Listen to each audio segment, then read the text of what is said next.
very good morning to you. Welcome to the Morning Brief right here on Channels Television. I'm Jeffrey Uzama, and as always, they're here.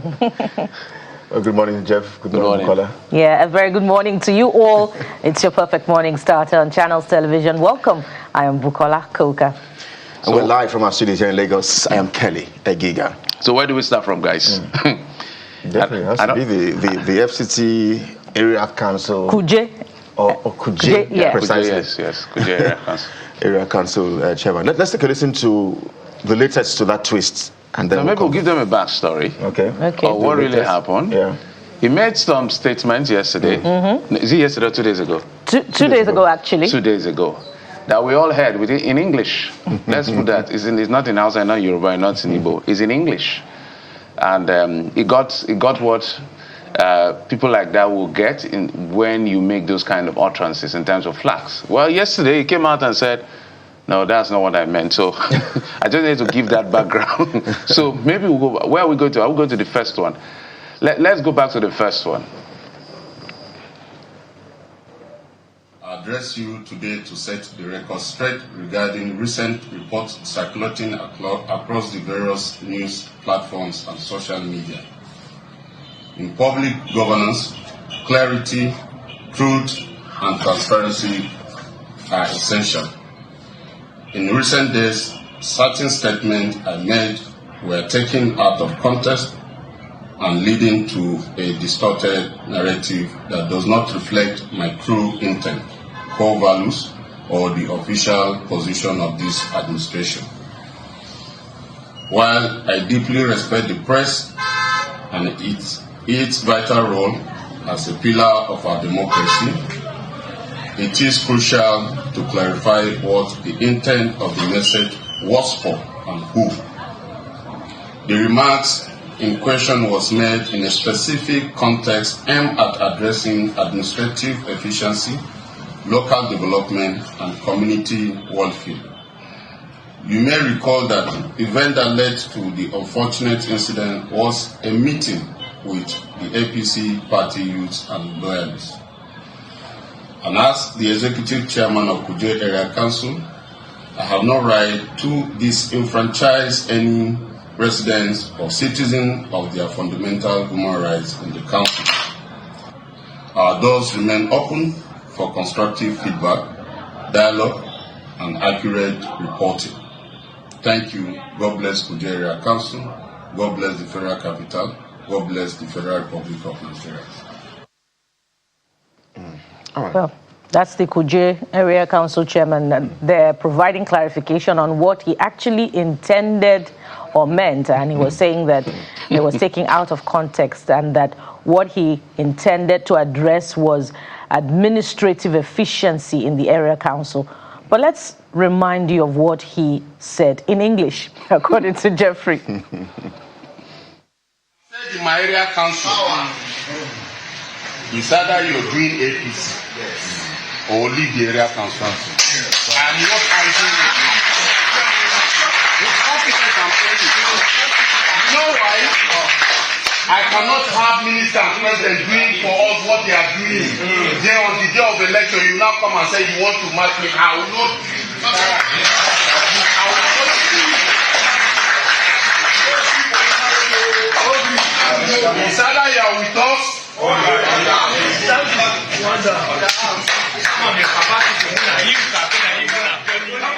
All right. So I wonder what's played out. What caused the change? I mean, it's either you're with us or you're against us. And see the energy and vigor, and he used in the first video. All of a sudden, he said he was taken out of context. Those were your exact words. The Kuje FCT, Kuje Council, Area Council Chairman. I mean, if you're coming out to apologize, just do so without trying to make Nigerians think that we are all stupid. We listened to you. We heard your exact words. See the vigor and energy you were using to say it, and say, if you're not with us, if you don't vote for APC, you should leave us. Just simply come and say, no, I made a careless statement. I am sorry. And by the way, when you politicians tell Nigerians that, oh, the president is doing this for you, the FCT minister is doing this for you, please help us understand. Is it their personal monies they are using to do these projects for Nigerians? Did they bring monies from their family, or is it not the same taxpayers' monies? Because you make it look as if they are doing the Nigerian people a favor. No, they begged for the job. They lobbied for the job. In fact, most of them compromised a lot of things to be there. So you're not doing any Nigerian a favor, and this is the message to all the politicians. You're not doing any Nigerian a favor when you're providing the basics for them. When you're providing the basics, whether it's from building roads or infrastructure or whatever, bridges, or you're not doing any Nigerian a favor. You begged for this job, and we're in that season again when you politicians will come to Nigerians begging, making promises upon promises, and you need the Nigerian people to vote for you. And when you get in there, you begin to make some of these very careless statements. So if you come out and say you're sorry, we can understand that you made a careless statement and all of that, and take responsibility. I'm not trying to say that you're taking out of context when it was your exact words, Mr. Kuje, Area Council Chairman. And of course, we hope this is not you also playing to the gallery of the FCT Minister too, who has also bragged about the federal might, or to the gallery of Mr. President, who has said all is fair in politics. I hope this is not it. And I thank God for the era where we are for social media. I thank God for the era where we are, where people can always have you guys recorded. Yes, some of you want to claim that it was doctored or deep fake or AI and all of that. You want to run to all of that. But I mean, this is as crystal clear as ever, guys. Well, there are antecedents, Kelly and Jeffrey. Mr. Nyesom Wike last year, in broad daylight, in English, according to Jeffrey. Was it last year, this year? It was last year, November, I believe. You know, during that engagement, you know, or fist-off, if you like, with the near fist-off with the naval officer, he called the young man a fool. And then in a subsequent press conference, he denied it, right? Senator Francis Fadonsi only recently, you know, in the popular killer court statement, came back to return to Nigerians to say, no, that was not what he said. And so we could go on and on. No, I don't want to. We've not seen the full video that he promised to give Nigerians. Remember? Oh, okay. He promised that he was going to give us the full video. We're also waiting for the police reports. Oh. Are you waiting? No, I'll tell you why I'm waiting, because I finished. Okay, but the point is that when issues boomerang, when politicians lose control over, you know, what they had said and they got a backlash for, eventually they deny it. And sadly, this is the kind of campaign rhetoric that we may be seeing as we enter the 2027 election. Kelly was saying only earlier, referring to the statement of the FCT minister about the Osun election. We still want explanations as to what he means by, if he were there, things would have been different. But we all know what he means. And this orientation will continue if, you know, the relevant government agencies, security government agencies that are supposed to maintain law and order do not rise to the occasion. Politicians must not be above the law. And perhaps this is the reason, again, I refer to, as I did yesterday, the concerns of the opposition party saying the peace accord is a mere pen to paper and there's nothing else to it, because the conduct of the politicians traditionally from even recent electioneering history always proves to the contrary. And so I wonder if the peace accord, the National Peace Committee, you know, has any other mandate besides, you know, appealing to the values and the sense of commitment of politicians to, you know, being above board and showing example. Beyond that, I wonder if they should be chasing, you know, politicians about to ensure that they do right. That may not necessarily be the mandate of the peace accord, because politicians, you know, call out the peace accord, the peace committee, for not calling out politicians who breach the accord. And so the responsibility of those who are supposed to maintain law and order are the ones that are supposed to be listening in on this conversation and fining or imposing requisite punitive sanctions on those who breach the accord. Again, it is important to emphasize that we just may be seeing more of this as we enter the elections. And so this may not necessarily be, you know, what this Kuje Area Council chairman means, but because, you know, it has blown up in his face, and then, this is a cover-up for what was not intended. Perhaps they didn't want that video to get out in the first place, but somebody had a sense of duty to ensure that Nigerians know that this is what is going on. And I'm glad that it appears as somebody also within the fold. And so we hope we can call out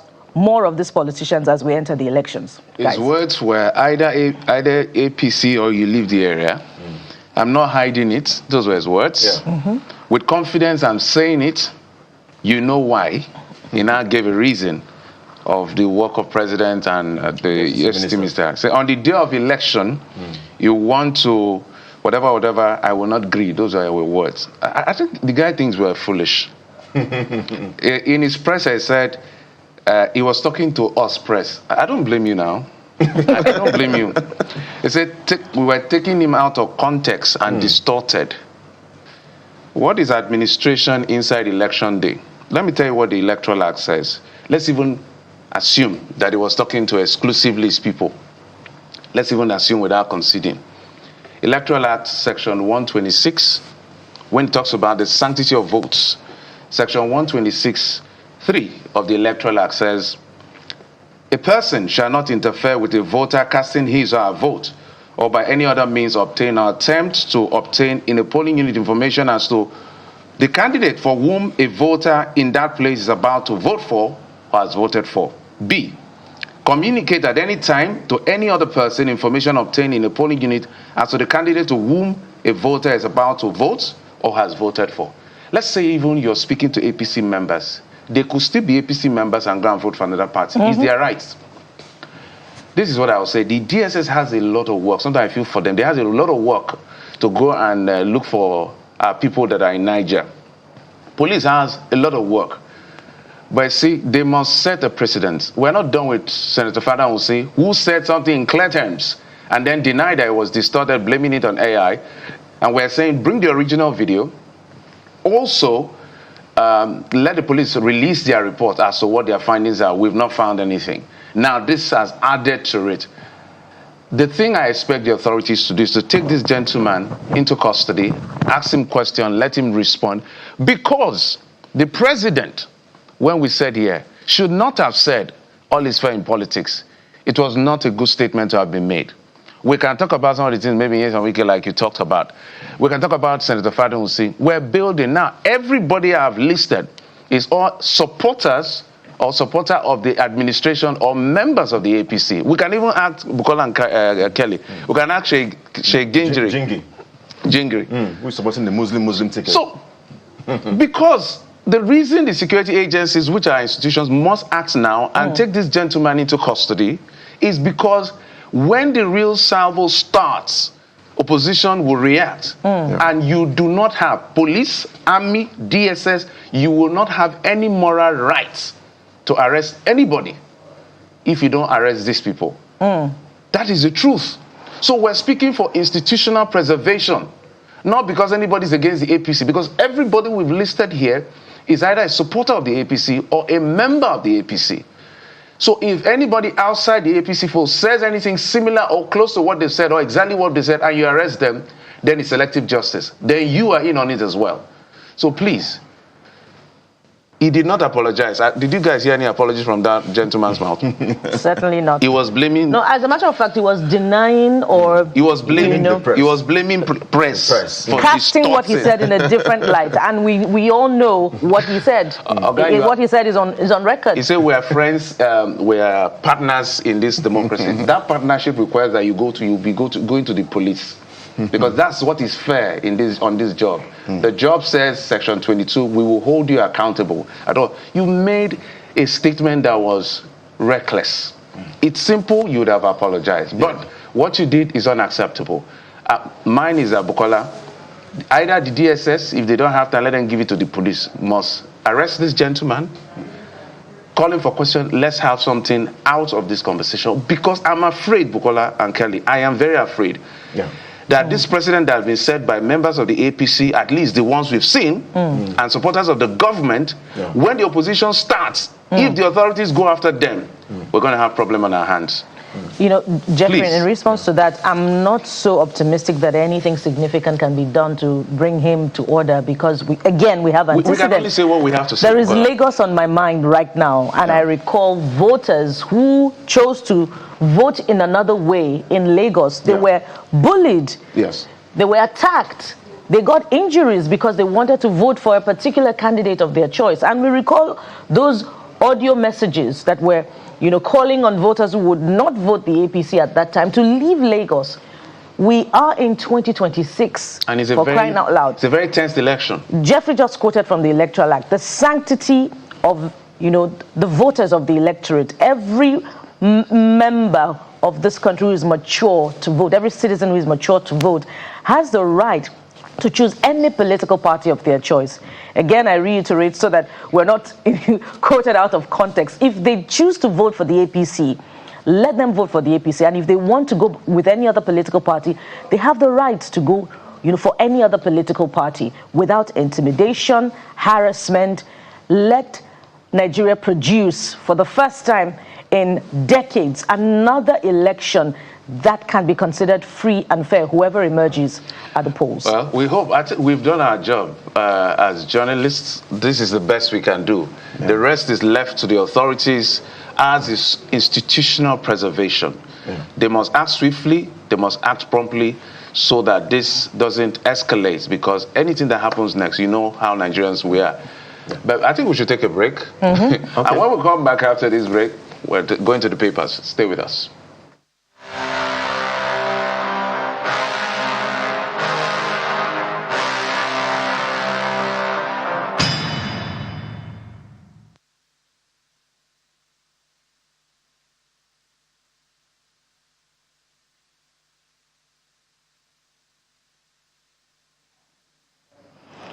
Welcome back. It's still the morning brief right here on Channels Television. Let's look at the headlines from the dailies. And joining us this morning is Dr. Ambrose Igboke. He is the Chairman, Guild of Public Affairs Analysts, Enugu State Chapter. Dr. Igboke, good morning. Welcome to the program. Good morning. All of you in the studio, you're all looking fresh. You don't look like people in Tinubu's government. Leave our president alone. Well, Dr. Igboke, I'd rather not say anything to that so that Nigerians don't come for us here.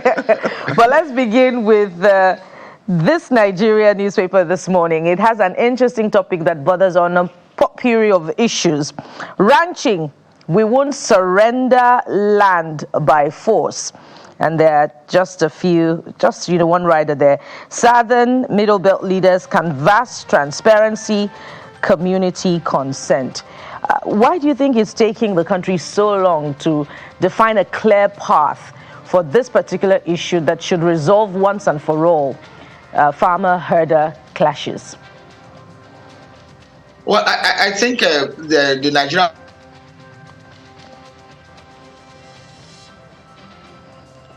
Oh dear, this is an unusual, one with Dr. Igboke. We usually have a smooth sail conversation. We hope that he's able to return as soon as possible such that we can continue the conversation. But again, at this point, perhaps we'll recall, the report presented by that committee mandated by, I believe, the immediate last administration to define a path for ranching in order to solve the problem of, cattle, farmer-herder clashes. That committee headed by former INEC chairman, Dr. Professor Atahiru Jega, which recommended, that, Nigeria was not ready for ranching at that particular point in time. But here we are with, the consequences still in our face, especially when you look at states like Benue, like Taraba, sometimes like Adamawa, sometimes where we have villages overrun by conflict, overrun by sectarian violence, and more often than not, some of the issues have to do with conflict, disagreement, and complaints by farmers, particularly that herders, walk into their farms, attack, destroy their crops and all of that. And sometimes, this degenerates into greater issues, where there are reprisal attacks and cattle is rustled.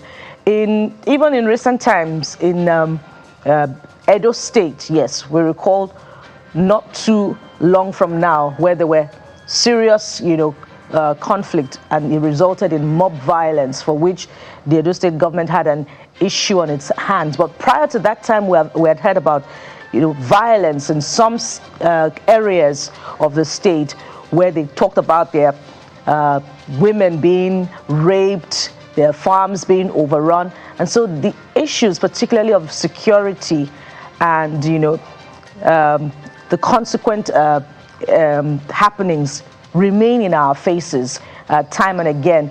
And as well, security concerns are there, as well as consequences. But Dr. Igboke, I believe you are back now.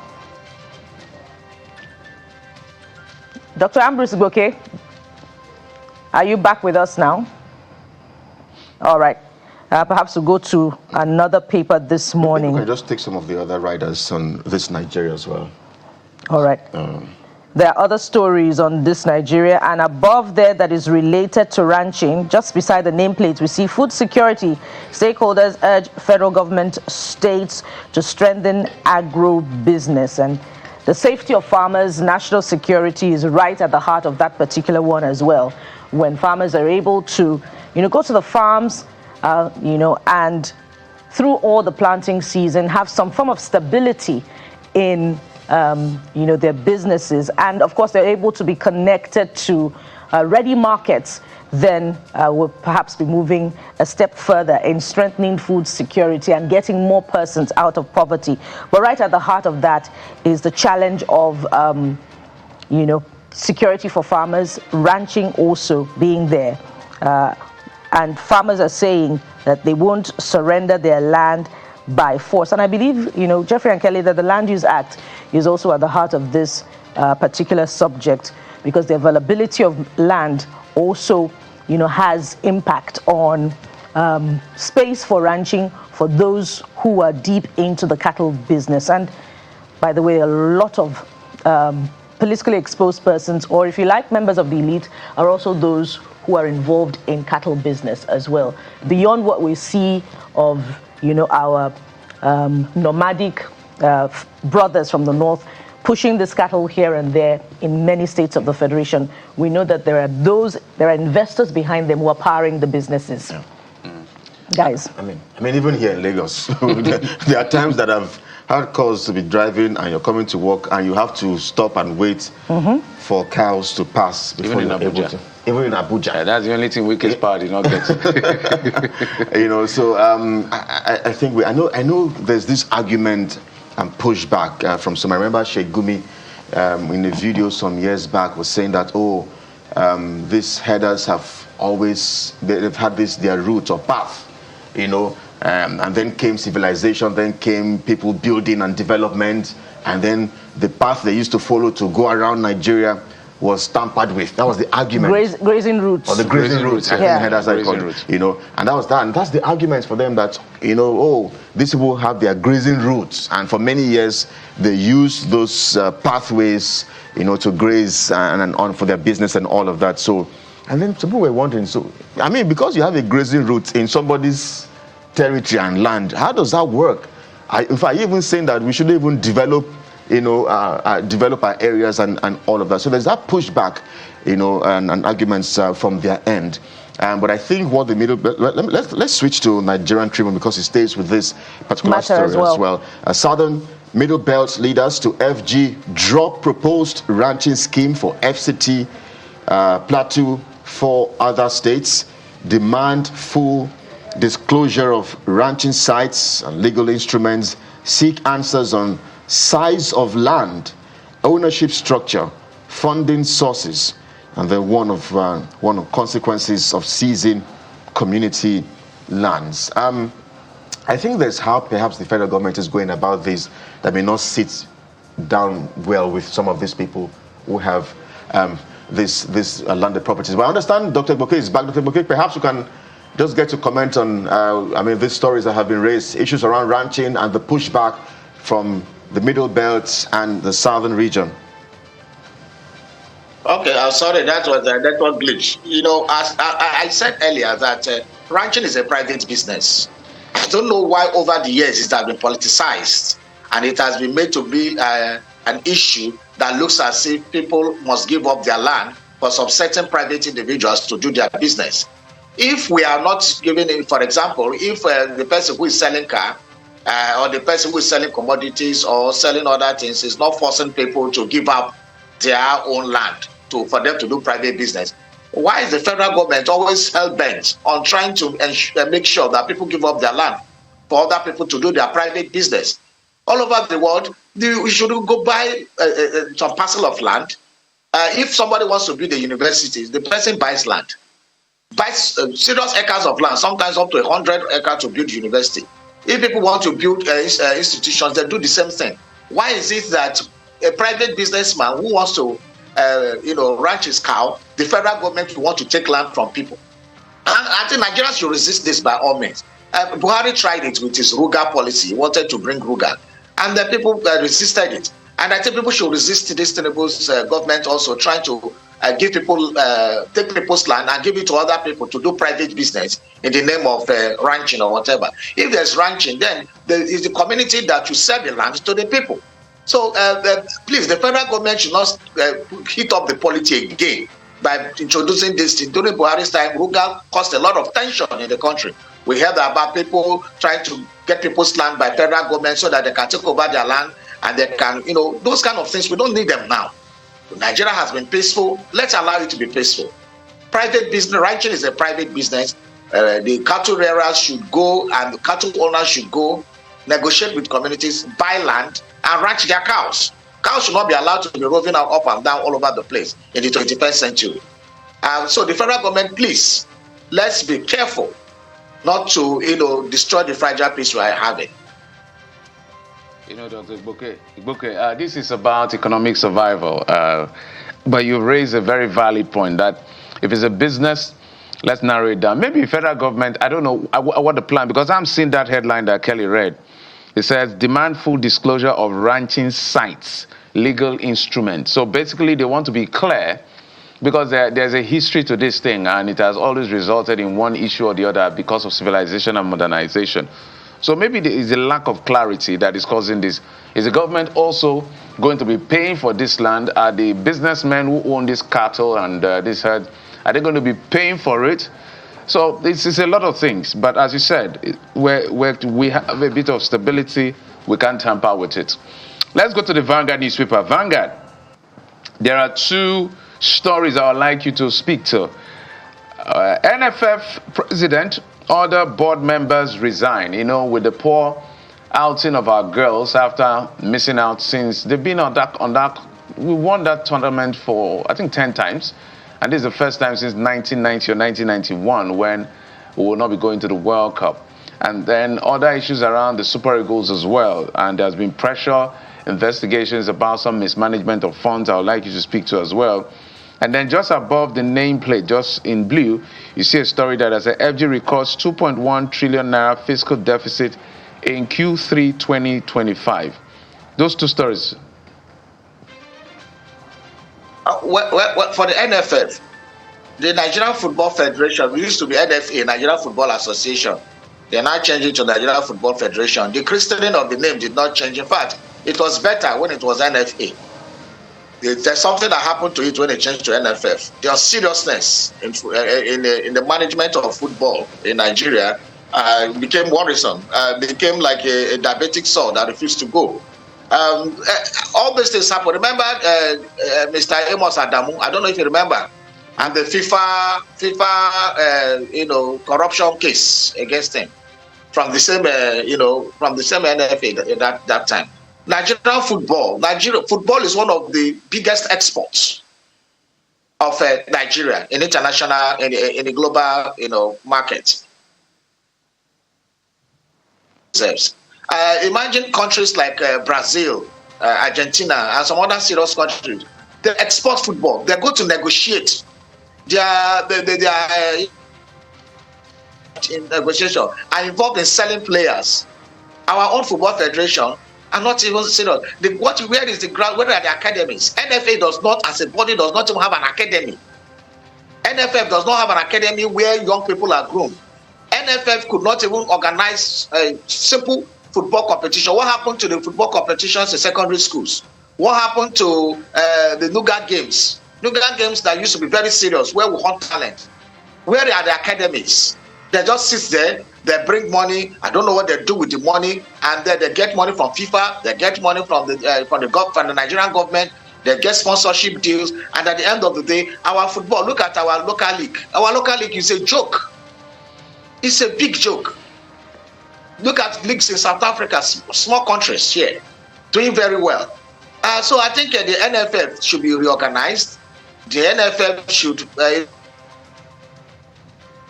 EFCC and ICPC should enter that place to do some forensic auditing to see what is really happening there. And then anybody found culpable should go for it. I think what has happened over the years is that just like any other state in Nigeria, there are no punishment for infractions. So people get away with all kinds of inanities and then move away and then nothing happens. So we have to investigate that. When you talk about the budget, well, I don't know which of the budget. We don't even know the budget we are operating now. We don't know. I don't even know the budget we are operating. Whether it's the 2026 budget or 2025 budget or 2024 budget. We don't know the budget we are operating. So when the government is saying deficit on 2025 budget, the truth is that I don't even believe in any figures the government is releasing anymore. And most Nigerians don't. Dr. Bouquet, your questions this morning remind me rather of one of our beloved singers who sang and gave us a timeless line some years ago. If you ask me, now who I go ask? Let's go to another one, and I'm asking you this one this morning, Dr. Bouquet. Staying with the front page of the Vanguard newspaper, under the big picture we see here, despite falling crude price, petrol hits 1,212 naira per litre. And there's some riders here that provide insight. Boni Light drops from $94 to $90. Depot price hits 1,735 naira per litre. Perhaps we're still enjoying 1,200 naira per litre. Perhaps what this means is that petrol price is going to increase, but that is in Port Harcourt from the rider. 12 depots increase prices. Dangote Refinery determines market price. That's ascribed to experts. Dangote Refinery expresses concern over importation. What is happening, Dr. Bouquet? I feel embarrassed as a Nigerian and feel ashamed when we talk about how international market price is making Nigerians pay more. I remember I think 1991 Gulf crisis, when Nigeria made a windfall. It was alleged that Nigeria made a windfall of $12 billion, and we're jubilating that time because at that time I think our refineries were still functioning. We are supposed to be happy, just like other OPEC nations or oil-producing nations are happy because we are selling more. The benchmarks, the projections for the year, we are suddenly selling more. We are supposed to be happy. The prices are supposed to be reducing. We are supposed to be funding deficit. We are supposed to be funding our loans because we are having excess. But what do we have now? We are crying. The prices of products increase in the international market. We are supposed to be jubilating. We are crying because successive governments have refused to do what they are supposed to do. We are not refining locally. And it's still a big embarrassment when we face our, international partners or friends that you have, foreign friends, and they keep asking you, how come that you are not refining oil? So the very idea of basing your cost of oil in international market or the prices of international market is an aberration. And that is because this government, instead of focusing on allowing the refineries to work, the first thing it did was to remove the subsidy. That was their own fault. They removed it and put Nigeria into all this problem. They are quick to increase the price of petroleum when the prices increase, but when prices decrease internationally, they will not affect it locally. And this is the contradiction, economic contradictions we find ourselves. This is the paradox that we find ourselves in the 21st century, and that is why we have lost all our respect in the international community. Mr. Buka, well, you know, we operate a free market, so for the records, maybe the government is not responsible. It's a free market. According to Section 205, retail and wholesale is based on the demand and supply in the market. So it's now to look at the players in the sector. So why is the price not going down when crude price is going down? Because that is perhaps the biggest cost component of the pricing of PMS and the derivatives from the hydrocarbon called crude oil. But let's go to the Guardian newspaper, something different but important. Design flaws in new roads, public facilities leave persons with disabilities stranded. That's a page 6 read. So you can see the Guardian always doing the woman's job. The legal mandate has expired, and so many things they did there. Accessibility for PWDs, quite a challenge, both in accessing buildings, in accessing facility. What do you make of these stories? I think some time ago, there was some years back, and there was this, I think there was a law that talked about that we start incorporating in building codes ramps, especially in public buildings like hospitals and the rest. You start putting ramps in so that to allow people with disability to access it, especially those who, whose physical issues, affect them from climbing. Even for, for people who are sick, you go to hospitals, big hospitals, public institutions like hospitals where sick people are brought in, you still find out that they don't have ramps, especially in the private hospital, even many government hospitals. You construct a three floor building without ramp, and you expect sick people to climb it. You expect people with disability to be brought in. No wheelie, no ramps. And the government, there are some people who are in charge of, approving building plans and the rest. Who is approving that kind of building plan? Why has nobody been arrested? Why are people still flout these codes with impunity and nothing happened? There are no consequences. Go to Abuja, go to Lagos, go to Port Harcourt, go to all the cities in Nigeria. You find that buildings are, coming up every day without any, any caution or any inclusion for people with disability. I was so overjoyed last week. I was watching a video where I saw Mr. Alex Oti's, electric buses, where they were demonstrating somebody with disability couldn't move with his legs. And we found out that the buses had ramps, that could come up, elevate, come down, and then bring down the person, and the person moves away. These are the kind of, ingenuity we want into our own systems. Sometimes I wonder, even when you go to a city like Lagos, where you need to run after buses and the rest of it, even the so-called BRT buses have no provision for people with disability. Government buildings, ministries, you go to ministries, parastatal and agencies, they don't have this kind of thing. So if government has failed to put ramps in their own places, then what happens to private developers? So they follow the examples of government, where we are not sticking to the building code. Then let's not even talk about 4 or 5 story buildings that have no lifts. Even some that have lifts, there's no power to make sure the lift works. This country, we have a bundle of contradiction. All right, Dr. Ibuke, maybe one final paper before we let you go this morning, and we'll switch gears to Daily Trust. Leads with a debate that is on the mind of many Nigerians. It leads with what is on the mind of many Nigerians. Yeah, so it says subsidy, presidency's 19 trillion naira claim triggers debate. But at the top right as well, the presidential candidate, I think, of the Accord Party is saying that 605 naira per litre is our starting sustainable price for petrol. Is that a possibility, Dr. Ibuke? Well, I don't know what you mean by a possibility. We are supposed to buy fuel at not more than 160 naira or 200 naira. We are not supposed to be buying fuel beyond 200 naira in this country.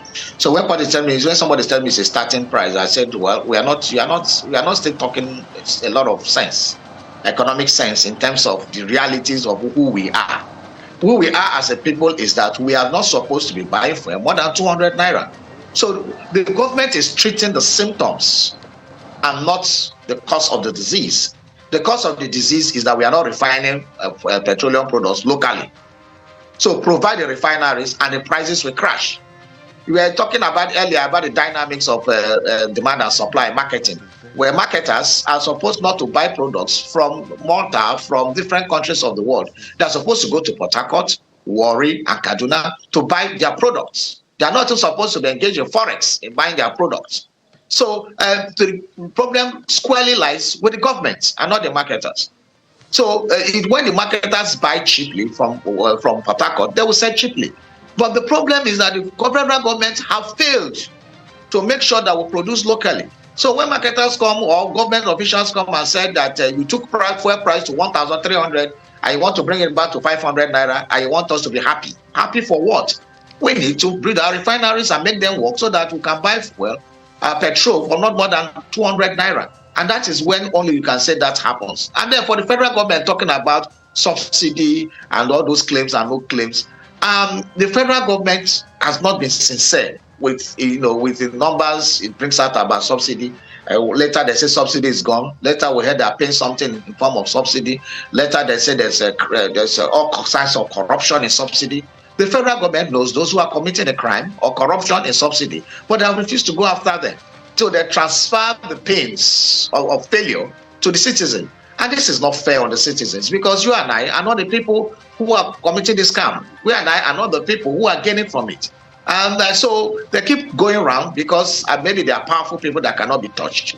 Who knows? But again, we cannot pretend that all is okay. We are the only OPEC nation that is producing petroleum and importing refined products. That shows in itself that we are in serious aberration and we need to correct that. All these palliatives, all these statements are just cosmetic solutions that are treating symptoms but not addressing the cancerous cause of where we are. Dr. Igboke, it makes me wonder, who actually the Petroleum Industry Act is favoring. Is it the IOCs? Is it the refineries, the domestic refineries? Or is it Nigerians? And, the neighboring product as well, which would be gas. Nigerians are buying for between 15 and 17,000 naira per for 12.5 kilograms. Don't answer that one. It's for you to reflect on. And subsequently, when you join us, perhaps we'll have an opportunity to weigh in on that as well. But we must thank you so much for coming on the program. Dr. Ambrose Igboke is the chairman, Guild of Public Affairs Analysts, Nigeria, Enugu State Chapter. Thank you for coming on the program. Thank you for having me on the show. We'll take a moment now. When we return, we have quite a lot for you, starting with, reflections on the findings of the Independent Corrupt Practices and Other Related Offences Commission from its investigation into the fake agency scandal. There are quite a number of revelations coming through there, and we have our guest on standby. Mr. Umar Sani joins us after this break. We'll be right back.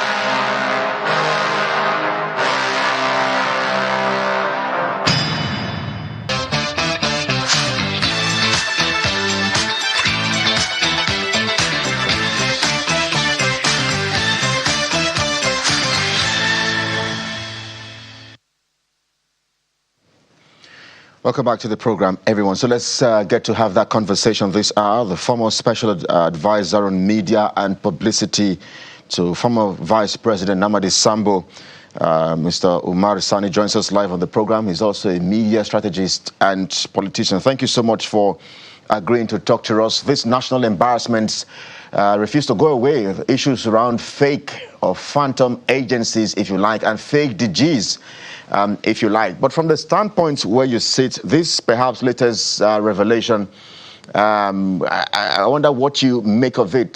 This very latest, as only captured by the Nigerian Premium Times. What do you make of this latest revelation and twist? Well, if you remember, the last time I said the matter is not going, and that the ICPC is not the proper agency to conduct this investigation because the matter involves people in government. When the matter involves people in government, you don't use government agency to investigate the matter. More so, the people are still in government, so they can influence decisions, they can influence it, they can, talk to the people involved, and so the investigation will be compromised. The discovery that there is another fake agency, and the man is still insisting that the agency is not fake, and that the agency has been existing for a very long time, and the agency is situated in the office of the SGF. So how can an agency that has been in the office of the SGF, not the Federal Secretariat this time, the office of the SGF, be considered to be fake? Something is really fishy, and I believe that only an independent investigation, a commission of inquiry, can unearth this thing, where there are civil society, where you have other organizations that will come in and bring out the truth. Otherwise, these things will continue. The issues will be brought out, that there are fake agencies and so forth and so on. How can an agency be fake when it has passed through all the processes of our system? It has gone through budget, it has gone through CBN, it has gone through, then you consider it fake. No, something must have gone wrong there before it was now considered to be fake. And I believe that, with a lot of investigation, the thing will come out, the truth will come out. So I commend Premium Times for their investigation and their report. Their story is in line. I think, again, I'll try to reconfirm whether or not think that was also stated by the ICPC chair during his visit to the State House to brief the president for the second time when he did that presser. But let's talk broadly about these agencies and what they portend for the Nigerian government and the Nigerian people. So the first one that happened, still, in fact, there are three-pronged investigation, one at the National Assembly through the House of Representatives. There's a part in court. There's also the one that was done by the ICPC when the president mandated them on a 30-day mission. And now we're hearing all of this. So talk to us. You understand the workings within the civil service. How do you think this became possible and missed the radar of those who should check some of these, agencies that operate without approval or without an establishment act? The issue is beyond. Nobody can successfully initiate or bring this thing into fruition without people within the establishment. And so those people that are within the establishment are very much aware of this agency, especially when these agencies are within the presidency. The presidency is the shock absorber of some of these agencies, and most of these agencies are created and then labeled presidency. So because they are presidency, most of them, hide under the presidency. Some of the organizations are under presidency. So presidency absorbs all those things. The reason why it is possible is because there are internal people who are behind this. And they must have spoken to the National Assembly. They must have spoken to the leadership of National, spoken to the CBN, spoken to the budget office, and say, this is an agency. We are trying to get the establishment, but please do all the necessary things. Because an individual cannot just go and begin to get all those, all the codes, everything for budget. It's impossible. An individual can't get it. So it is a connivance, internally and externally. And that is why a thorough investigation is required, because this cosmetic approach, this way of doing things, this way of trying to, cover up, will not work. everybody who is involved must be brought to book. And so this way, there is no way ICPC can indict, for instance, Femi Gbajabiamila, because the head of the ICPC, is the junior brother of Farouk Aliu, who is an APC chieftain from Jigawa State. The secretary is a cousin to the FCT minister, Yusuf Wike. And so they can't do anything other than to try to cover up. Again, in the House of Reps, they have that bond, that fraternity, that bond. He was a former speaker of the House of Reps. And you can see that the House of Reps were more inclined to talking about signature than doing a thorough investigation. They want to compare signature and say, these are not thorough investigation. And even the person who is involved has not been interrogated.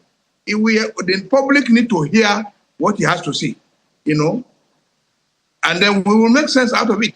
But no, even when he goes to ICPC, it is done secretly. When it's going to the House of Reps, they say they cannot produce, the police say they can't produce him because the matter is in court, and the court is yet to bring out anything. So the matter is still pending. It is, we don't believe that the matter, that's the end of the matter. Perhaps with a very cogent and thorough investigation, we'll be able to arrive at something. But as it is now, I don't believe in it. Mr. Sani, based on some of the things you have said, perhaps the biggest questions or the question on the minds of Nigerians as a result would be, can the administration sublet this investigation to an independent body to ensure that the true details can come out about who's responsible and who should get, the big stick. But in addition to that, if you have thoughts on that could help. In addition to that, there are reports that in the Abuja ecosystem itself, that there are people who parade themselves as, having the ability to take you to Mr. President, take you to a minister, such that you can, that exclusive meeting can get you your contract or what you are intending to get from the federal government. Is that also part of the problem? And how can this be checked? Because on this platform, we've also had cause to interview people who called out certain individuals who paraded themselves as having youth programs in partnership with the state ministry, with a federal ministry. And at the end of the day, people were hoodwinked and their monies taken. So is it true that there is this ecosystem around federal ministries where people are actively making money from? The is more far-fetched than you are even putting it. I can tell you my personal experience for you to understand that the synergy between the ministries, agencies for government, and the presidency is not there at all. Now, somebody wrote a letter with a letter-headed paper and put it and signed it with my name and sent it to UBEC and said he is looking for a job for a particular lady, and that it was me that wrote the letter. UBEC did not even find out from me. They went further to interview the lady. It was when the lady was not successful that UBEC wrote to me to say, your candidate is not successful. So I asked my secretaries, I said, did any of you write a letter to UBEC? They said no. I said, then look at UBEC writing to me that I didn't send any candidate. So I went to see the UBEC DG. I went to his office. I said, Oga, I didn't send anybody. He said, but the letter is there. He has ordered for the letter to come. The letter came. I said, this is not our letterhead. And I said, okay, I will send you our letterhead so that you will understand how this thing works. So to answer your question, people exploit those advantages. It is not only this government. Every government, there are people who will tell you, I can take you to Mr. President, I can take you to the wife of Mr. President, I can take you to this, I can. All these things exist. But to do an agency which is fake, and for the agency to pass through our budgetary system, and for the agency to have an account with the CBN, all these things, it can't happen unless there is somebody within who is also very powerful, who is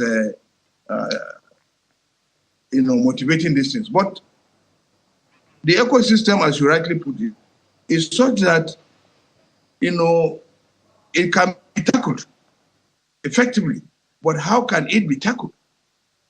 The best way to tackle it is that the president must have an eye on even his staff, because these things come out within the staff. Why is it that it is only when there is a disagreement, or there is somebody will now go and issue statement and say that agency is fake, or like ICPC now were taxed because there is a fake agency? In their investigation, they discovered another fake agency, and that fake agency, the man was suspended with another 3 people additionally suspended. Now, all those who were suspended have not been properly investigated. So suspension is not a very good punishment. But unless a thorough investigation is made, and then the person can be sent to court to be jailed, not for you to be a suspended person. After some time, when people have forgotten, can return back to work. Right. Because nobody is just a mere suspension in the newspapers, in the radio houses. But perhaps even a letter has not been served to him, has been suspended. So they can return back to their work, and then everything continues. And so the proper step to take has not been taken. And that proper step must be taken in an independent inquiry must be made. And those who are found, those who have conspired, along with the others, to form those agencies where monies will be siphoned. If you look at the argument of the first person, he said the problem came as a result of take-off grant. Take-off grant is naturally not in the budget. Yes, Mr. Sani, it will be cooked up, agreed, signed, sent to. Then, the National Assembly will do, a variation and include it in the budget before the thing will be given to the person. So there has to be an agreement. How much are you going to give me? How much are we going to take before these things? There are also accusations about even Ted Fund, that the man paid money before he was even appointed as Ted Fund executive secretary. So these are issues that have been in public domain for a long time. All right. Well, Mr. Sani, let me see if I can just squeeze in maybe one more question. I'm happy that you have indeed alluded to the fact that this does not start today. I remember in 2012 when perhaps your principal, who served with President Goodluck Jonathan as vice president between 2010 and 2015 or thereabout, there was this Goodluck Sambo Foundation. It was a very high-profile, fraudulent agency which was right here in Lagos, which was, I understand, it was busted somewhere in 2013. So this has always been there, whether it's previous administration or the current one. You're asking for an independent investigation or probe. I think we totally agree with you. But do you also think that maybe the fact that Mr. Adeyemi is in prison, I think he was arrested by the police, do you also think that the other offices who have been faulted or indicted, those at the top should also maybe step down as well to allow for that investigative hearing without any sort of compromise or manipulation? Because we see that all of the offices, for instance, the chief of staff to the president, has gone about with all of his business. He's representing the president here and there, the office of the Secretary to the Government of the Federation as well, now the office of the budgeting office as well. So I wonder if you think that if it's really fair for Mr. Adeyemi to go down alone. See, like I rightly observed, there is no way you can do, fair investigation on the basis of the fact that the people you are supposed to investigate are still in office. They have the capacity, because of their closeness with Mr. President and their political affiliation, for them to interfere with the investigation. They have to go. They have to be, suspended. They have to leave the space for proper investigation to take place. That is why I'm calling for an independent. Because if an independent investigation is constituted, a commission of inquiry is set up. The tribunal, Commission of Inquiry Act. They will do it in the proper manner, because those people must be suspended before they can now start to investigate them. Because you have to give fairness to everybody, including you are accusing somebody, you have been accused, or everybody must be treated fairly, And what you are talking about, a foundation is a different thing with forming an agency. Some people can go and form foundation because you don't need to come to the presidency. The foundation needs not to go through budgetary processes. All you just need to do is to go to CAC and register it, and then you begin to collect money from people, duping them. That one is a different thing with this one. This one is you are forming a government agency that is tasked with the responsibility of doing certain things, and that agency is, is conducting government affairs, has government staff who are paid salaries to conduct government affairs, and they are also part of the budget of the government, and they have an account with the CBN. That is a different thing entirely. It means that government is negligent in that respect. Well, indeed, many questions begging for answers, Mr. Sani. We'll keep probing, we'll keep asking those questions, even as we hear that 3 permanent secretaries were suspended. We understand that the latest DG is also is wanted by the police. I'm not sure he's been arrested just yet, Prince George Nwabweze. But must leave it at this time. Thank you indeed, as always, for joining us here on the program. Mr. Umar Sani serves as DG of the Media and Publicity under Vice President Namadi Sambo. Thank you for your time on the program. Thank you so much. Well, this is the morning brief.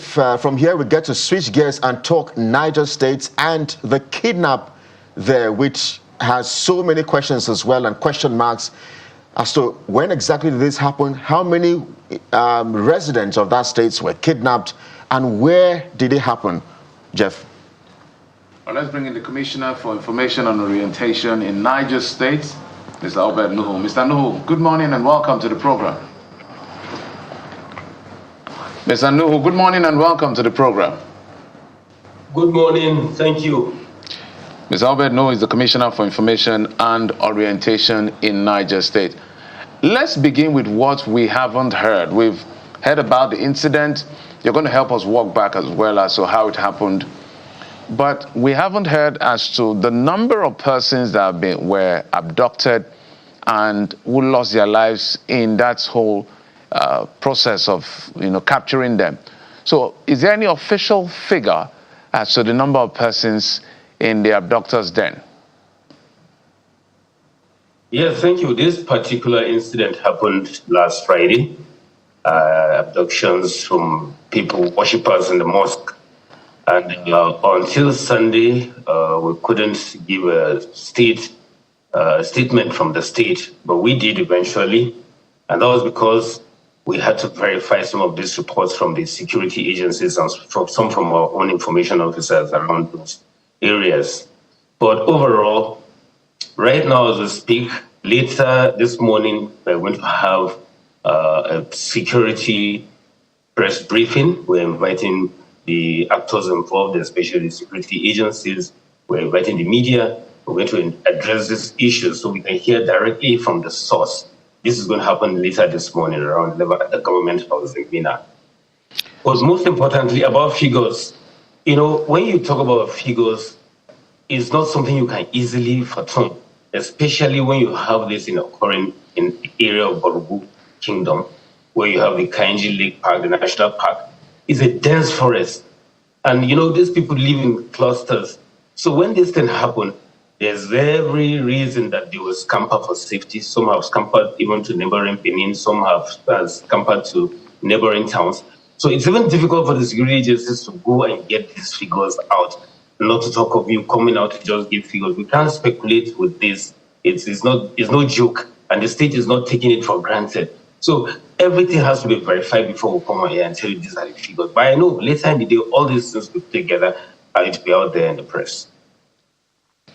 Well, Commissioner, the bigger problem is the concern of insecurity in Niger State, which is, according to reports, fueled by illegal mining, and there's a big problem of banditry in the state. And the governor has had cause, to address issues of illegal mining in the life of this administration. But the bigger concern yet again is what the state government is doing to address this. The governor is the chief security officer, and I quote, a whopping 1.4 trillion naira budget 2025 signed into law by Governor Bago.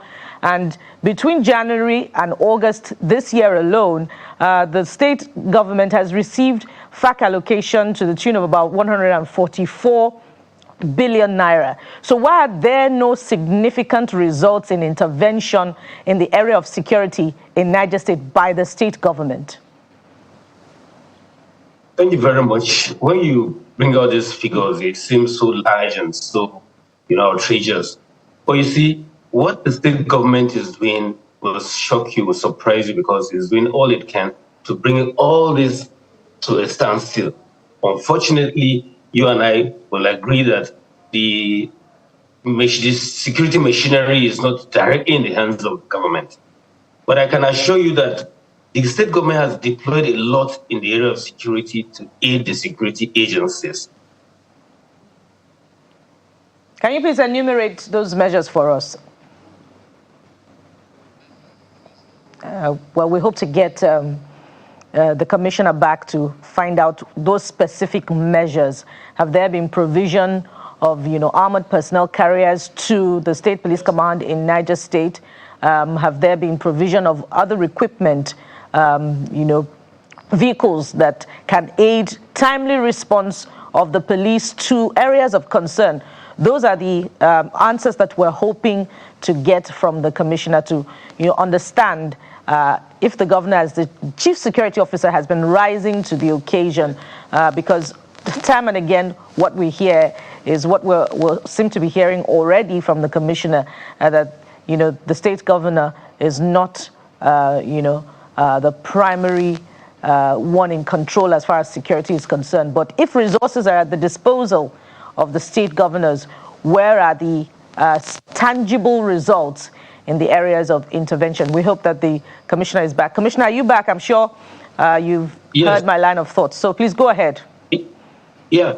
You see, apart from personnel, the state government has churned out a number of armored vehicles, bought huge sums of money to support the military. We've bought Hilux vans and the rest to support even the police. And a lot of other interventions have been made by the government in terms of supporting the security agencies. And maybe later in the day, you will hear directly from the Commissioner of Police, Niger State, see it himself. But that, as far as I'm concerned, have been taken care of by the state government. Unfortunately for Niger State, we happen to be a gateway between the north and the south. And in terms of landmass, you can agree with me that Niger State has one of the largest landmass in Nigeria. So rather than this working out in our good, it's turned out to be a challenge for us, because these bandits or these terrorists we're talking about happen to crisscross across Niger State, the river Niger, crossing into Borgu Kingdom and all that, because it's a dense forest. So a lot of these things have been taken advantage of by the bandits who find refuge in this forest. Left to us as Niger, as a government, we could just want to like burn down the forest completely so we could avoid this. But unfortunately, it's a national issue. Well, Honorable Commissioner, I mean, your governor prides himself as a farmer. In fact, he said we should call him Farmer Bago. So, Yes. so it's interesting to hear you say that if you have your way, you will burn down all of the forests. So I wonder how you intend to, how your governor would farm. But I mean, I know you're asking us to wait until the events later today for us to get details, but we cannot help but to ask some of these questions. So right now we do not, because from the reports, as of 2 days ago, the Nigerian Tribune was reporting that about 43 persons, lost their lives in the process of that kidnap. Al Jazeera says at least, or the Reuters says at least 30 persons. So that's been interesting because you're the Commissioner for Information. You should tell us so we have an idea. But let me also ask you, who are those behind this particular kidnap now? Because it looks like nobody is yet to claim responsibility. Have they made any sort of contact with the government yet, demanding for ransom payment? Oh, well, no such has happened. We've not had any interactions with them, but the suspicion is the Lakurawas, they call themselves, and the Boko Haram. It happened in 3 different locations around that kingdom. And I want to believe that, talking about figures, anyone can churn out their figures, but as a state government, you cannot speculate with figures. You have to be sure you gather evidences, you have gather good reports, and you cannot say this is an accurate number.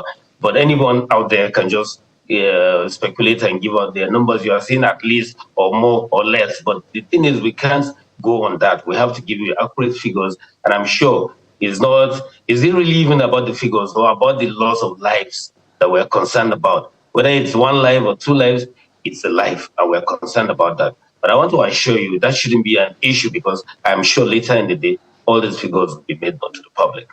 Yeah, we'll get to the figures. We'll allow you give us the figures at the end of the day. Everything is important because everything has to be on the table. These are citizens, these are souls, as we like to call it. But talk to us about the government's efforts in the last 3 years to be able to secure, because the government cannot act surprised that of its own encumbrances, like you talk about, very massive land mass. I think maybe the biggest, maybe besides Borno, Niger should be, in terms of land mass, the largest in our country. So there are perhaps a lot of ungoverned spaces. So when the governor came into power, I'm sure he realized that what are the programs he put in place in terms of security initiative to see that things like this are minimal, because right now Niger State is becoming a breeding ground for one of the highest set of mass abductions in Nigeria, from Papri to this one. We don't know, so let's not speculate, as you said. Because when I look at your budget, for instance, the reason I'm asking is I would like to know the kind of funding processes for the police, the security agencies that the government is putting out, because your budget is so big, but I don't think when you look at combining Niger and FAC, the gap for deficit is very wide, if you understand what I'm saying, sir. Yeah, unfortunately, you don't discuss security matters, especially where it has come with the funding, as freely as you think I should. But the truth is, what the state government has done in the past 3 years will surprise you. And I want to say at this point that we have one of the best police commissioners in Nigeria, as far as Niger State is concerned, and even the PPRO, Mr. Abiodun, they are doing very well. And they give you up to date of what's happening in the state. And, we rely so much on that to get that. Now, when you talk about what the state government is doing, I've said this in just some minutes ago, about what the state government is doing as far as intervention is concerned in the security aspects of the state. But, it's not something you can easily just, bring out to the public purview. But I can assure you that everything and anything is done to make sure that this is brought back to a normal level. Let me give you an instance. His Excellency, the former Governor Mohammed Borubagu, has been on leave, but he has to cut down his leave like 3 times to come back to address some of these issues. I think that tells you a lot about the kind of person he is. He's concerned about his people. He's concerned about the security situation in this state. And I can assure you everything is being done to make sure that this thing is brought down to the minimal level. Well, Commissioner, there's a viral video circulating online, which was released on Sunday. We have been very, very careful trying not to show our viewers that video. But can you confirm for us if indeed the video which has gone viral, where we understand that there were children there and, crying and women and all of that, is that the video? Does that video tell the story of those who were indeed kidnapped?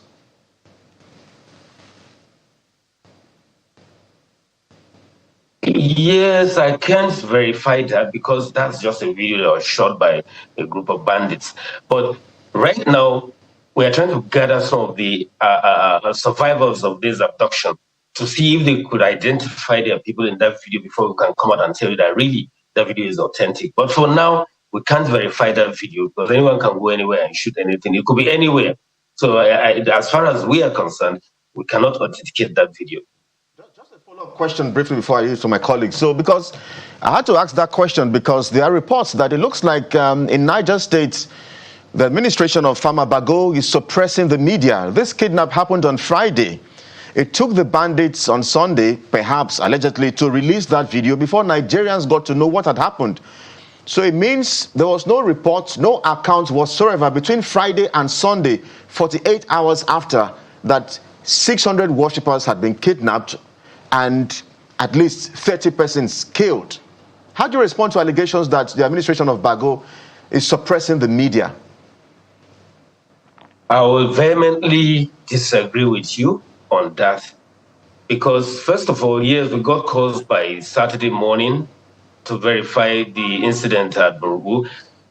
And it's not something you and I know. You're a journalist. You don't just wake up and then make an announcement to the state not before you verify what has really happened.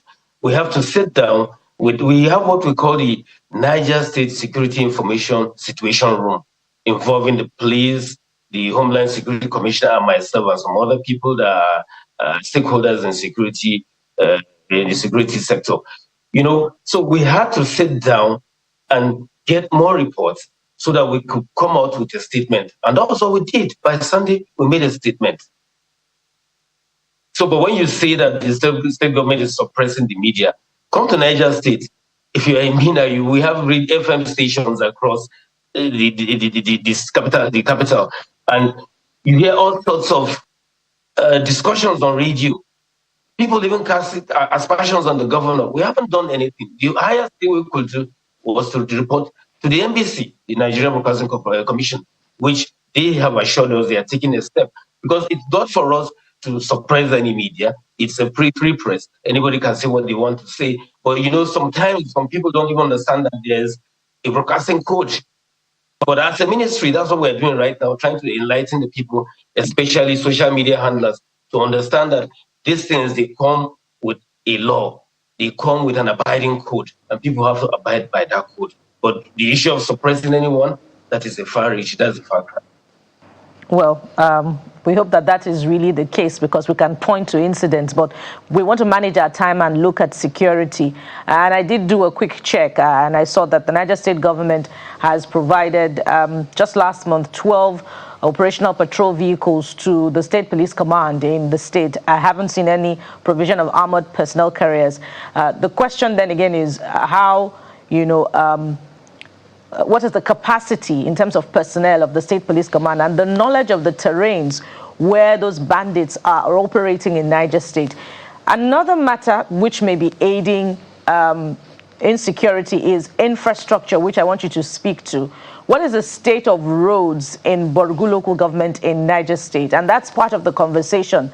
The state of feeder roads, how well lit are these roads? We understand that there's a road that has been under construction since 2024. I'd like you to speak to this as well. Yeah, when you talk about infrastructure, I think you should be giving us a thumbs up as far as infrastructure development is concerned in Niger State. When you talk about roads, we have more than 1,000 kilometers of roads that are currently under construction. You don't expect construction to just happen once. It takes time. Construction is not tea break.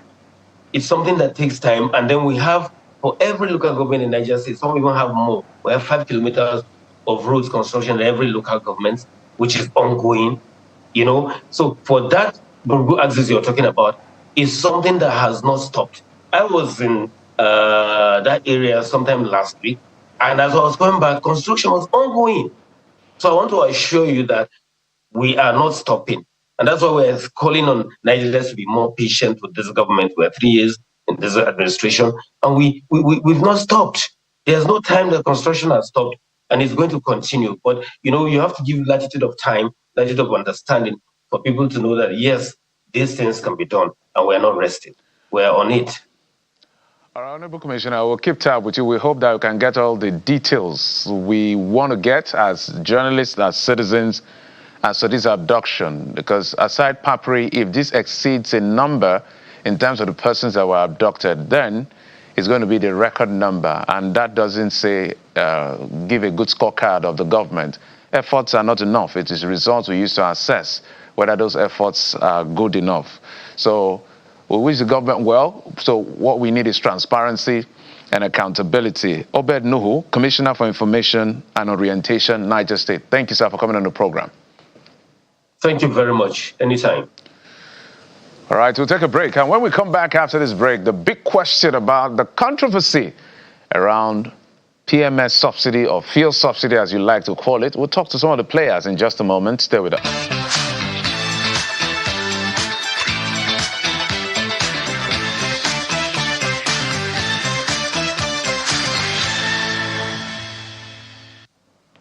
Welcome back. It's still the morning brief right here on Channels Television. And you know what? The campaign rhetorics have begun in earnest. And one of the subjects, or if you like, tools or bait that will be the campaign approach or subject of conversation amongst politicians would be petrol subsidy. We've heard the ADC presidential candidate begin that particular conversation saying he will subsidize production, a departure from his initial stance in the 2023 presidential election. And the president has countered that, saying it is a product of ignorance of how governance works. And we're having members, if you like, of the private sector joining in on this conversation, rejecting a return to subsidy. And so what would it look like in 2027, but what is the impact of a return to subsidizing production? What does it mean for members of the private sector? Let's have this conversation now. And joining us is Mr. Billy Gillis-Harry, president of Petron. And we hope that Mr. Dele Tajuddin, former chairman, Ipman Southwest Zone, will be joining us much later on. But let's begin with Dr. Gillis-Harry, who's president of Petron, and he joins us from our Abuja studio. Mr. Gillis-Harry, I'd like to start with the concern, first of all, before we go into the subsidy or not conversation. This is of immediate concern to Nigerians, despite the fact that the price of crude oil has dropped in the international market. We haven't seen a requisite impact in the pump price of petrol. As a matter of fact, Vanguard is reporting this morning that depots are increasing the pump price of petrol. Would like an explanation from you. Good morning, Bokola and team. Good morning, Nigeria. Thank you for having me. Your question is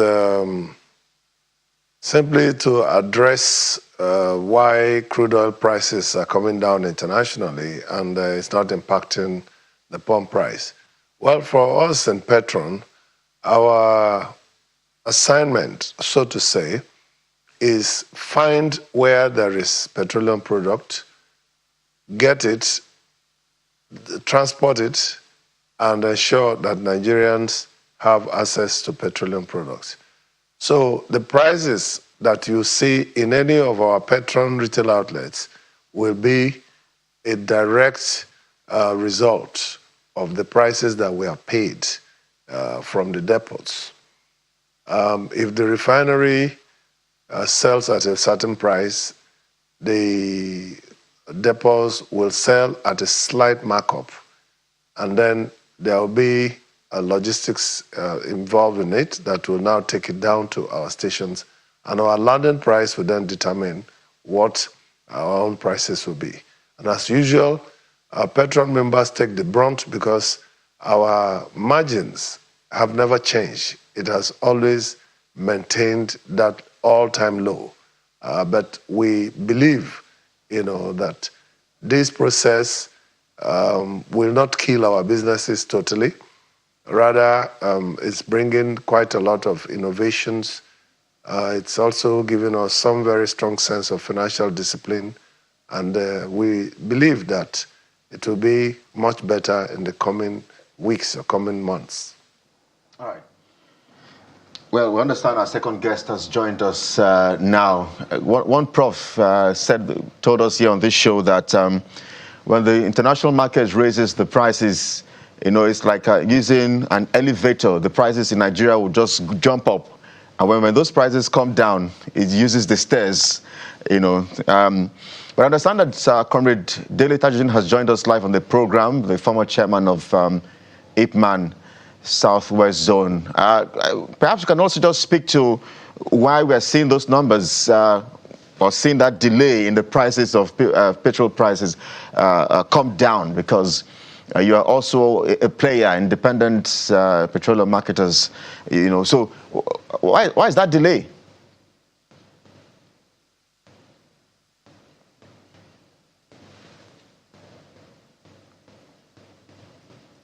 All right, we understand that the network is a bit tricky with us this morning. Let's bring back Mr. Billy Gillis Harry into the conversation. So you have been quoted by saying that if we return to fuel subsidy regime, it means that is a lack of love for Nigeria.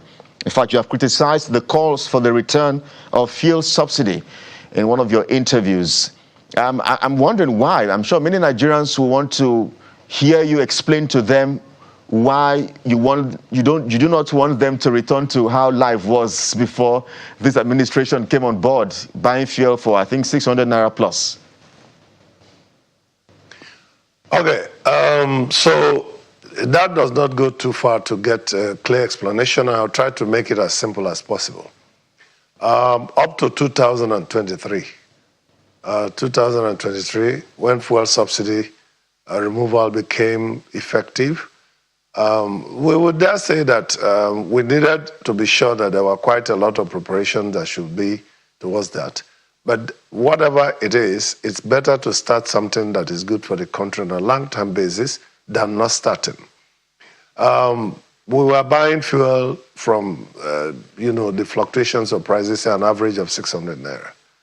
And we were budgeting anything between 600 million to 600 billion to about 2.3 billion for that particular segment in the budget.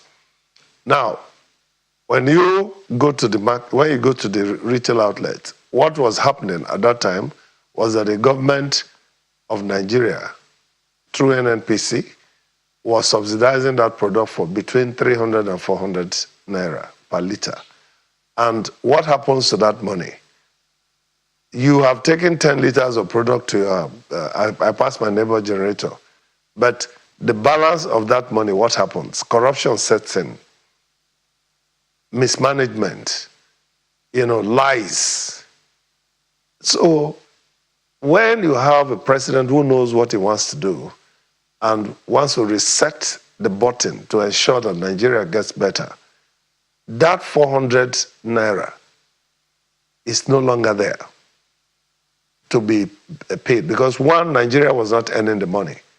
We were borrowing it. And if you look at the budget of 2023 before June, you'll see that there is a deficit of 1.3 trillion naira. And that was going to come from debts, from borrowing. So when you have that kind of economic situation that's impacting on Nigeria for so many decades, for so many years, how do you think that this country will become the world power that is designed to be? Nigeria has the capacity to be a world power. We have the requisite intelligence, Nigerians, very, very hardworking Nigerians who have, knowledge and ideas of how to build things from scratch, from ground zero. So we needed that fund for infrastructure. We needed that fund for other developmental areas. The only thing that we have also said is that while that money is now being saved, it should be applied to improving our other transportation methods like the railway, ensuring that our CNG projects are very effective and efficient.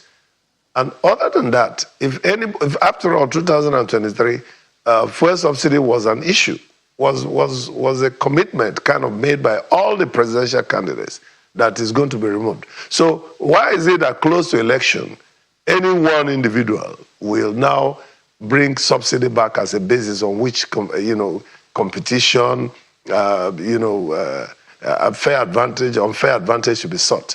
Is it to just blind the thinkings of Nigerians? We are not fools. We know exactly what is happening. What is happening is that the fuel subsidy was draining this country to its very last blood.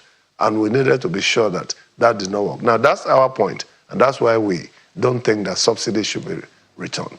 Rather, there should be application of these gains of subsidy in other areas that will keep growing Nigeria's economic, political, human capital, infrastructural development. Let's take the question back to Mr. Tajuddin. I just want to confirm that Mr. Tajuddin can hear us. Can you hear us, Mr. Tajuddin, sir? Yes, I can hear you clearly. Good morning. Good morning, sir. So we are on this issue about whether or not subsidy should go. What brought this conversation is basically because of the macro-micro disconnect. That is the basis. The government is having a field day. The subnationals are having FAC allocations that are big, but the people are suffering. 1,200 naira per liter, at least for the PMS, and that has a knock-on effect on inflation, cost of living, and can go on and on. Atiku Abubakar has come to say, I'm making a slight U-turn on adjusting to target subsidy on production so that the knock-on effect can get to the people. Now, that has its own pros and cons. Even this one that we're operating, it's not as if it's foolproof. People still smuggle this goods out of the place. We still have other importers bringing product. So let's look at it broadly from the point of the downstream, midstream, downstream sector. What exactly will be wrong if there is a targeted subsidy on crude so that when it gets to the refineries, people like you and maybe Mr. Gillis Harris can get these things at cheaper rate to all of us right here? It's the other impact is perhaps going to be lesser revenue for the government. This is just me trying to manage a lot of information in my head. Okay, thank you. Good morning and good morning, viewers.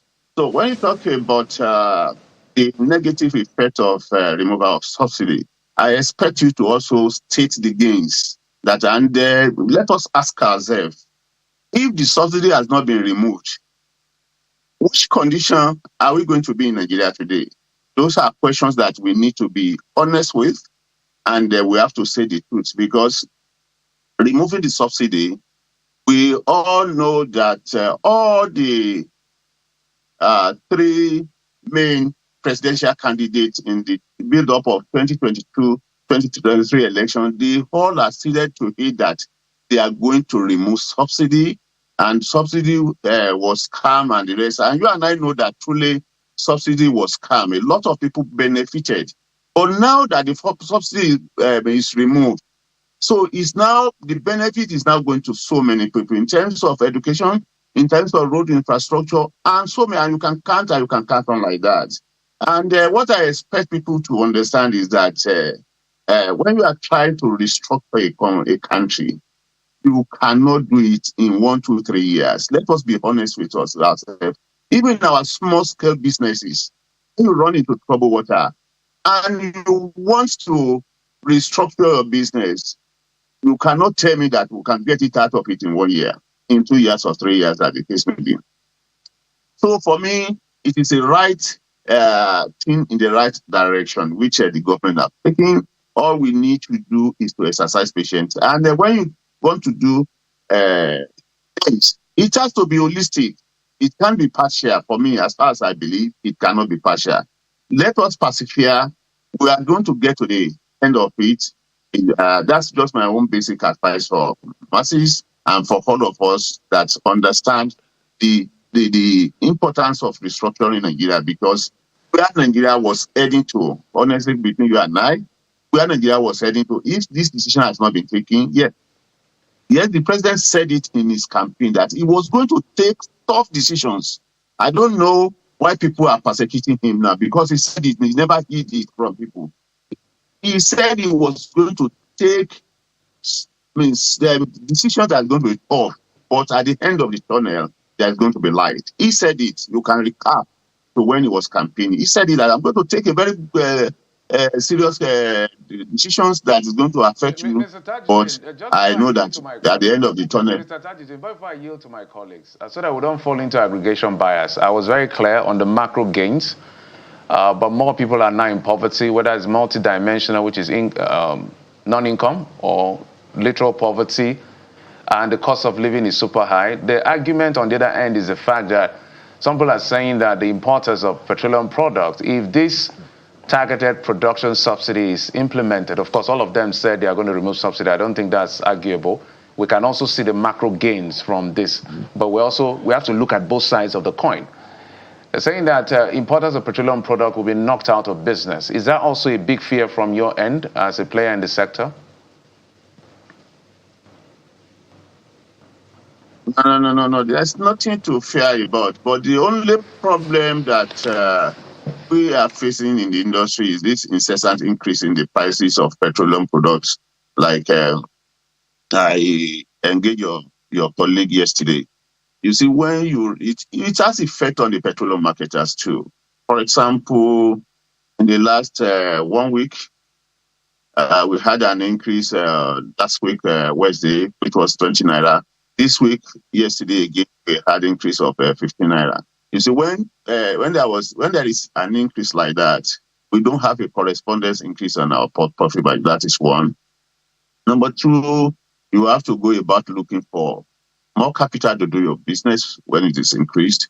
And also, one thing that we marketers don't like is when you continue to change your price from one time to the other. You see, you have to call your engineers to come and change the pump price.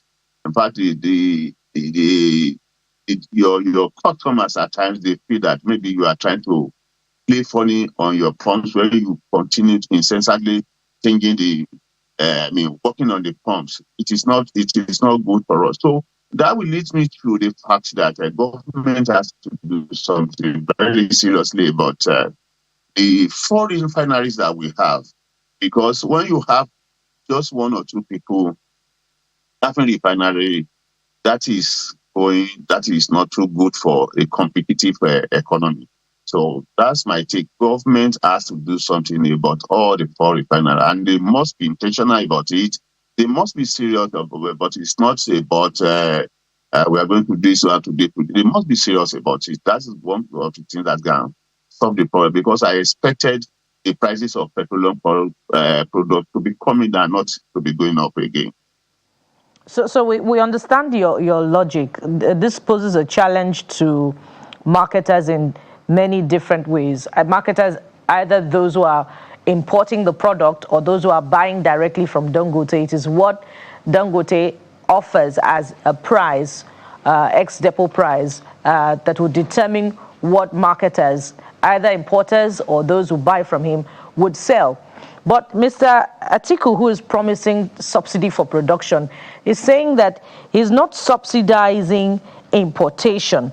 He in his document, I quote, "We will move subsidy from importation to production, from middlemen to Nigerian refineries, and from unverifiable claims to verifiable barrels." So if, for instance, the major domestic refiner, which would be Dangote, gets crude oil for maybe $60 per barrel as against what it is sold in the international market, and that forces down the price of petrol that has been refined, wouldn't everyone be, the major gains, and particularly for the Nigerian people who should be enjoying their commonwealth? Let me bring this to Mr. Gilles Harry. This one is for you.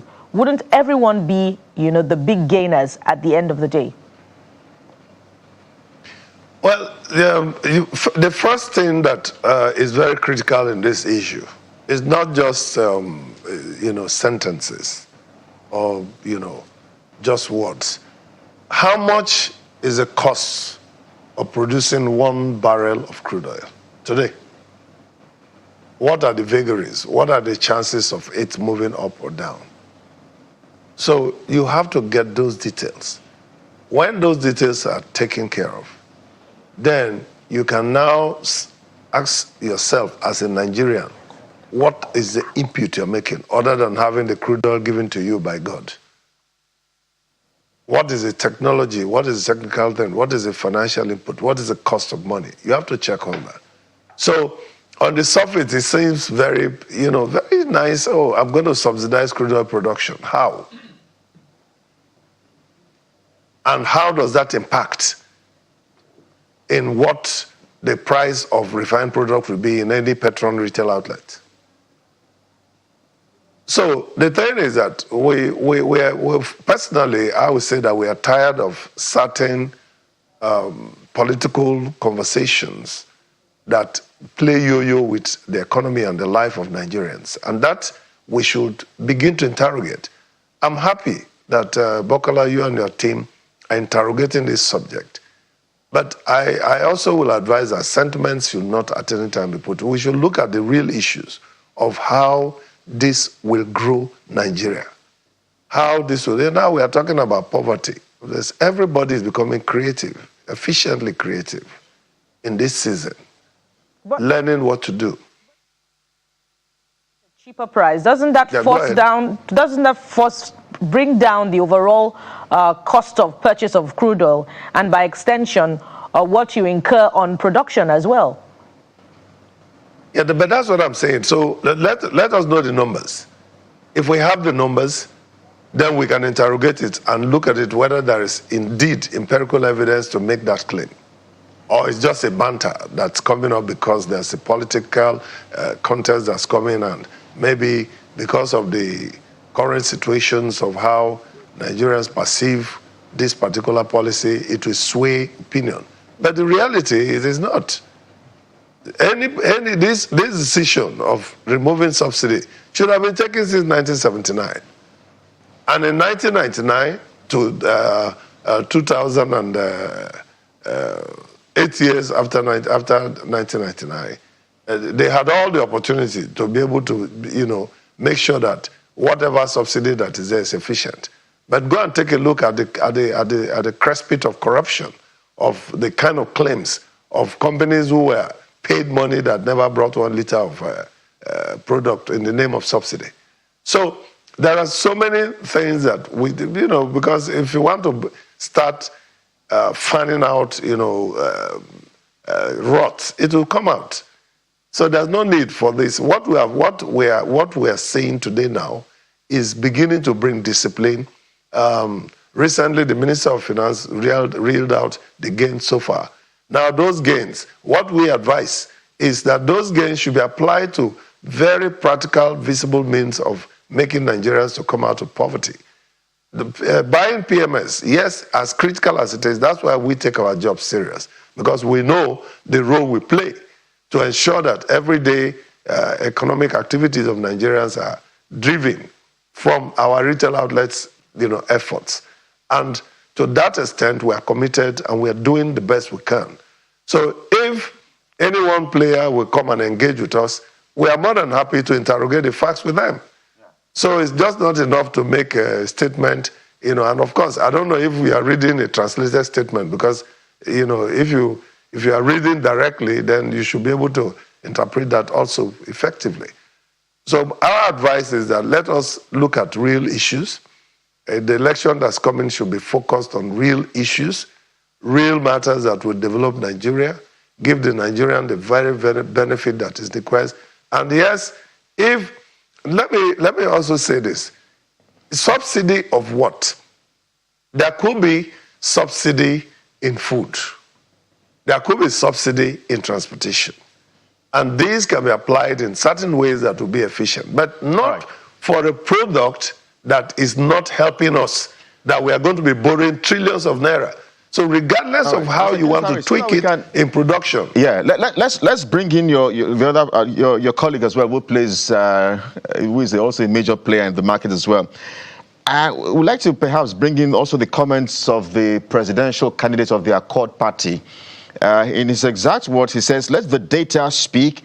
Tell Nigerians exactly what it costs to produce the crude, what it costs to refine it, what it costs to transport it, and what every margin represents. Then we can have an honest conversation about subsidy." I remember the last time we had you, Mr. Gillis-Harry, and I said, it looks like we're running the courts when it has to do with Nigeria's oil and gas sector. It looks like we have cabals because the level of alleged and perceived corruption in that sector is difficult to comprehend. But let's bring in Mr. Tajuddin. Mr. Tajuddin, the Accord presidential candidate is saying that he will peg price at the pump price at 605 naira per litre.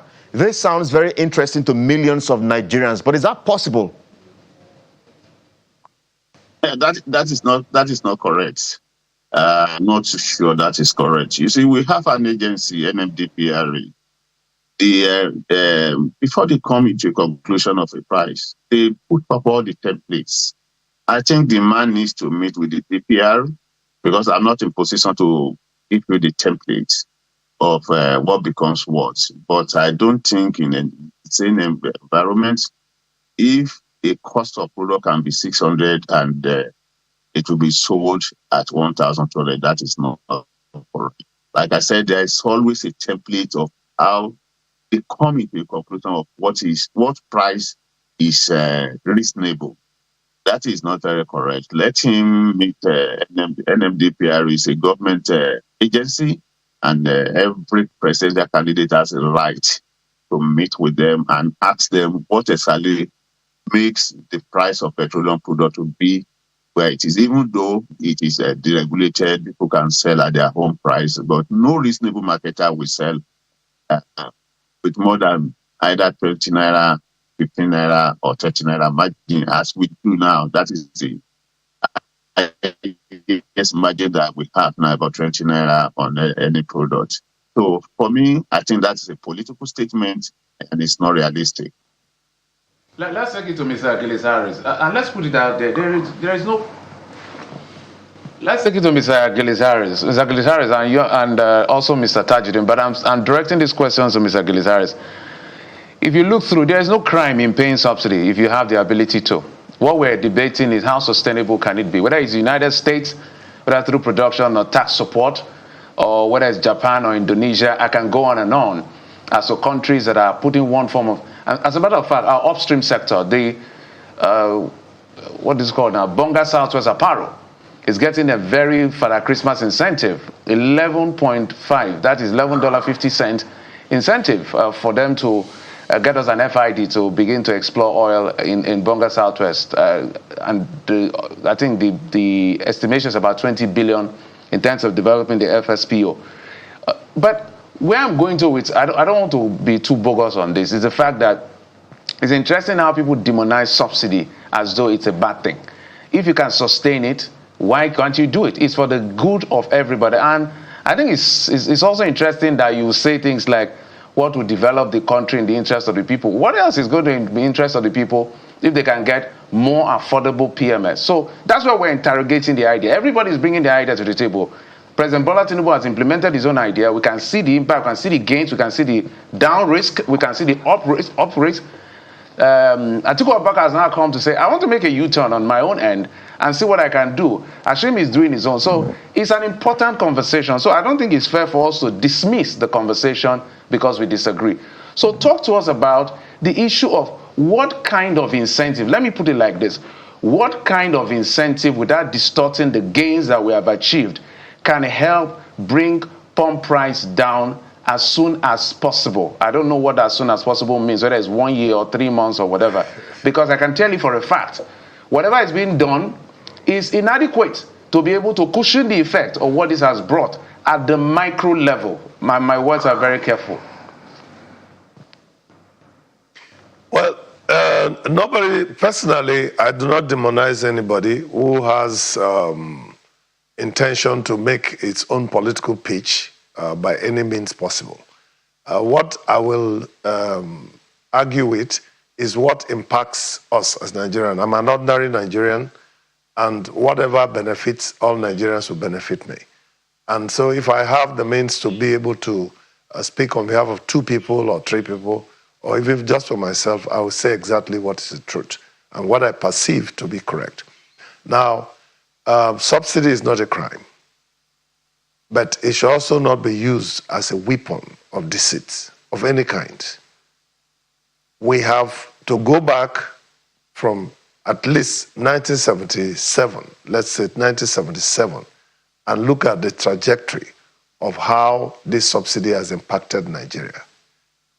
And if that data is collated, you certainly see the need not to even talk about subsidizing petrol. What we should be talking about is what we should do with funds that are getting into the purse of the federal government, the state, and the local government. So I'm sure that if today Nigerians begin to earn a minimum income of, say, 150,000, which means that a cleaner will earn about 150,000. I'm sure that even that cleaner can afford to buy diesel or petrol to run, and I pass my neighbor generator to do hair services or whatever. So that, for me, that's where we should focus. What we should focus is we should never get back to the regime where we have to borrow money to pay for petrol subsidy. We shouldn't do that because it's not going to help us. What will help us is to use... We're still borrowing even after having 15 plus trillion naira gains on subsidy. Nigeria is still borrowing. So let's get that straight. Are Nigerians better off after the removal of subsidy? Certainly not. We must anchor the conversation at this point. It's clearly, a very instructive one. And one of the things that has come through is that we need data. And we're hoping that you and Mr. Mr. Tajuddin rather, would be able to give us data of what it costs to produce crude, to refine it, and transport it. We must thank you very much. Dr. Billy Gilisari is the president of the Petroleum Retail Owners Association of Nigeria, and Mr. Dele Tajuddin is a former chairman, Ipman Southwest Zone. Thank you so much, gentlemen, for coming on the program. Thank you so much for having us. Well, and this is where we anchor at this point. I wonder if we have enough time to take just one trend before we go. Yeah, well, let's see very, very quickly. We're told that we should do Nepal. So, hundreds of tourists reported missing after deadly floods strike Nepal-Tibet border. Really very sad indeed. I think we took really... Oh, look at those images, really very devastating. Over 150 bodies, we understand, have been recovered so far. Our thoughts and prayers are indeed with the people of Nepal, and thousands of people we hear are also missing. Well, this is a very huge tragedy, and our thoughts and prayers are with the people of Nepal and, of course, the government. And we're totally out of time. Thank you so much for being a part of the program today. We'll be back again tomorrow. And Sunrise Daily is up next. I am Bukola Koka. Well, there's a battle of words going on between Obi Ezekwesili and Festus Keyamo. We cannot tell you about it, but it's all over our social media platforms. You want to check it out? I'm Kelly Egiga. As a matter of fact, there are 4 versions to the issue of subsidy. We will mainstream all of them. And you will make a decision who you will vote for. It's an important conversation, absolutely, and nobody will discard it for you. Yeah. We promise that. Thank you for watching. I'm Jeffrey Uzama. Bye-bye.